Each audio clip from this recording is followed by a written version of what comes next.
What if I told you that in just the last 2 months, the United States government has borrowed more money than any nation in history has ever dared to in such a short span? What if I told you that Washington has piled on over $1 trillion of new debt in less time than it takes summer to turn to fall, and that this mountain of new borrowing is not only unsustainable, but accelerating at a pace that makes the future look more like financial quicksand than solid ground? These are not exaggerations. These are the raw numbers pulled straight from the Treasury's own ledgers, and they paint a picture of a country whose finances are not just strained, but spiraling in a way that has deep consequences for every American household, every investor, every retiree, and indeed the balance of global power itself. Because debt is not just numbers in a spreadsheet. It's power, it's leverage, it's the future being mortgaged. And when a nation that issues the world's reserve currency begins to falter under the weight of its own promises, the entire international order shakes. So, let's walk through what has just happened, what it means, and why it matters more than almost any headline you'll see scrolling across your newsfeed today. At the end of June, the total U.S. national debt stood at $36.2 trillion. That number is so enormous, so abstract, that most people's eyes glaze over when they hear it. Trillions. It just sounds like monopoly money detached from reality. But to put it in perspective, that's more than the combined economies of China, Japan, and Germany. And then, in just a single month, by the end of July, that debt had surged to $36.9 trillion. That's a $700 billion increase in 31 days. Think about that. $700 billion piled onto the debt in the time it takes for you to flip a page on the calendar. It means that not only did the government spend every single penny it collected in taxes from over 300 million Americans, but it went out and borrowed nearly $750 billion more on top of that just to keep the lights on. And then came August. By the end of that month, the debt wasn't $36.9 trillion anymore. It had climbed past $37.3 trillion. Another $400 billion added to the ledger in the span of a few weeks. Put June, July, and August together, and you're staring at more than $1.1 trillion in new borrowing in just 2 months. At that pace, if you annualize it, the United States would be adding $6 trillion of debt every single year. $6 trillion. To put that in context, in the entire year of 2020, during the once-in-a-century pandemic and global lockdowns, the record deficit was $3.3 trillion. Last year, it was $2 trillion. But right now, based on the past 2 months, the run rate is nearly double the all-time record. It's as if America looked at its worst fiscal crisis and said, let's do it again, but faster. Now, the way this system works is deceptively simple. The government does not produce anything itself. It does not manufacture cars or smartphones or export food or oil. What it has, it takes in taxes, and what it doesn't have, it borrows.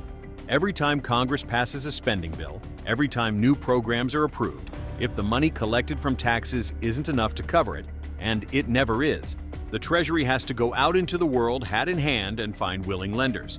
It issues Treasury bonds, notes, and bills, and those are bought by everyone from American pension funds to Chinese state banks, to ordinary savers through money market funds. But here's the catch.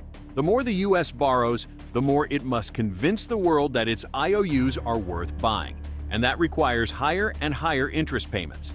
The bigger the debt, the larger the share of government spending that must go not to schools or roads or healthcare, but simply to interest on past borrowing.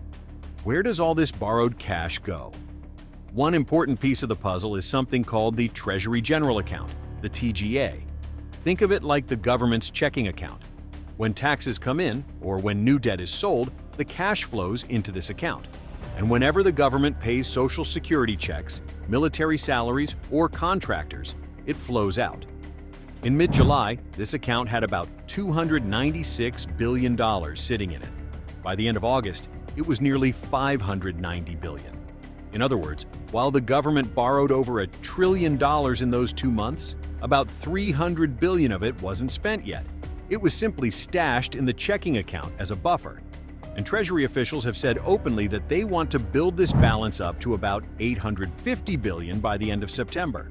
That means more borrowing, not because the money is immediately needed, but because they want the cushion. It's like a household already drowning in credit card debt deciding to take out another cash advance just to make sure the checking account balance looks healthy.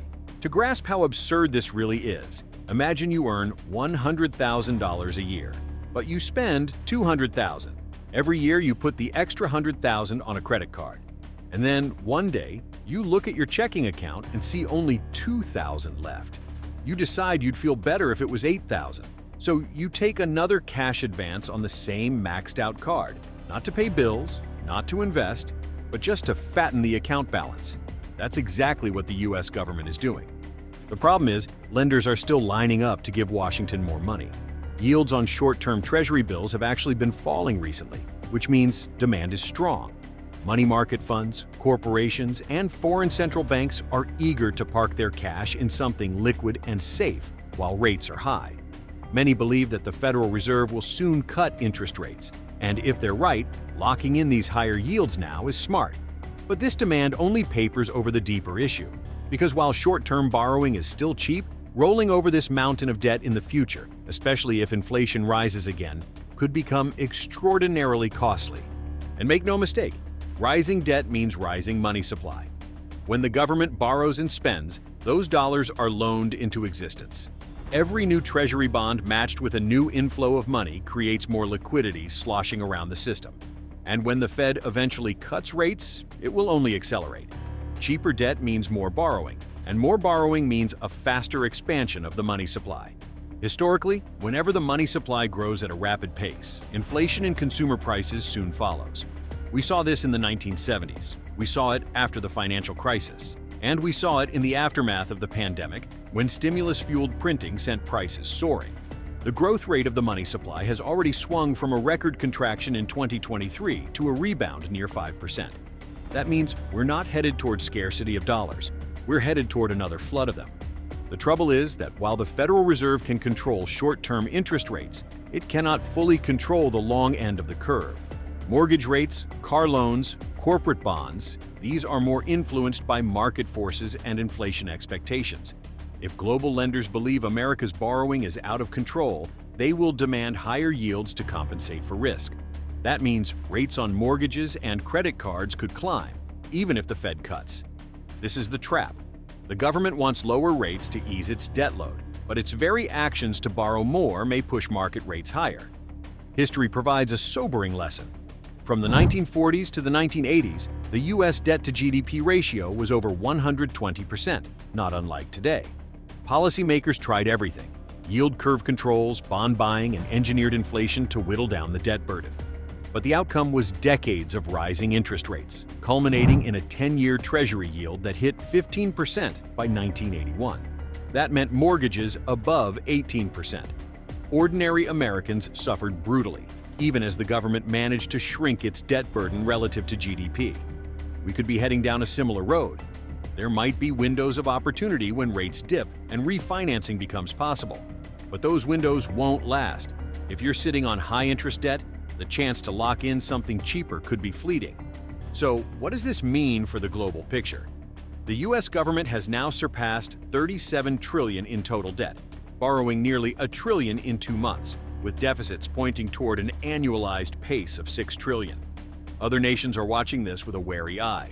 China, once the largest foreign holder of treasuries, has been quietly reducing its holdings.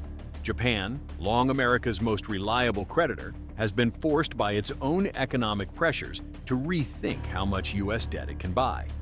BRICS nations are openly discussing alternatives to the dollar, launching their own currency initiatives and exploring commodity-backed settlement systems.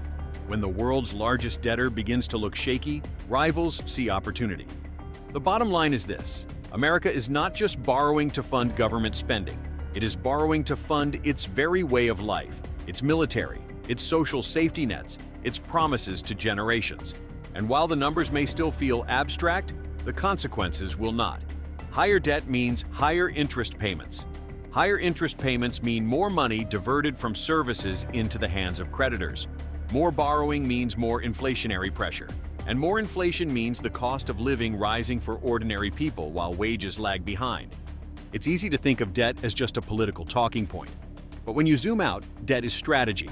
Debt is control. Debt is how empires rise and how they fall. Rome debased its currency. Britain overstretched itself financially during its imperial age. And now the United States finds itself at a crossroads.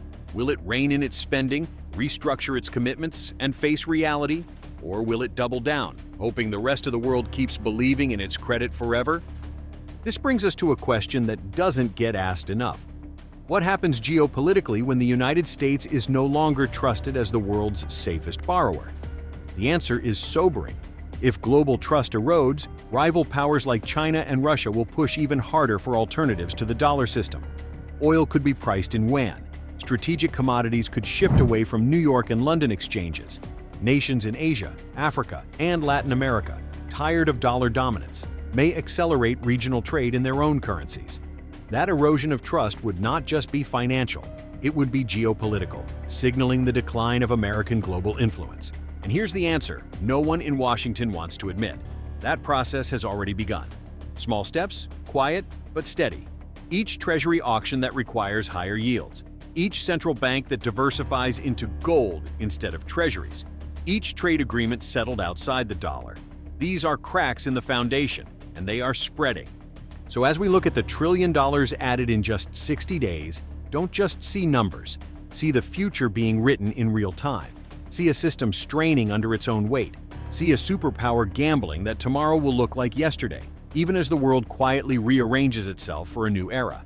And ask yourself, when America's debt machine can no longer keep spinning, who will step in to write the rules of the new financial order? That is the real story hidden behind these debt figures. It's not just about taxes and spending. It's about power, survival, and the shape of the next world order. The clock is ticking, the numbers are flashing red, and the choices made today will echo across decades. History tells us no empire can outrun fiscal reality forever. The United States is testing just how long forever can last.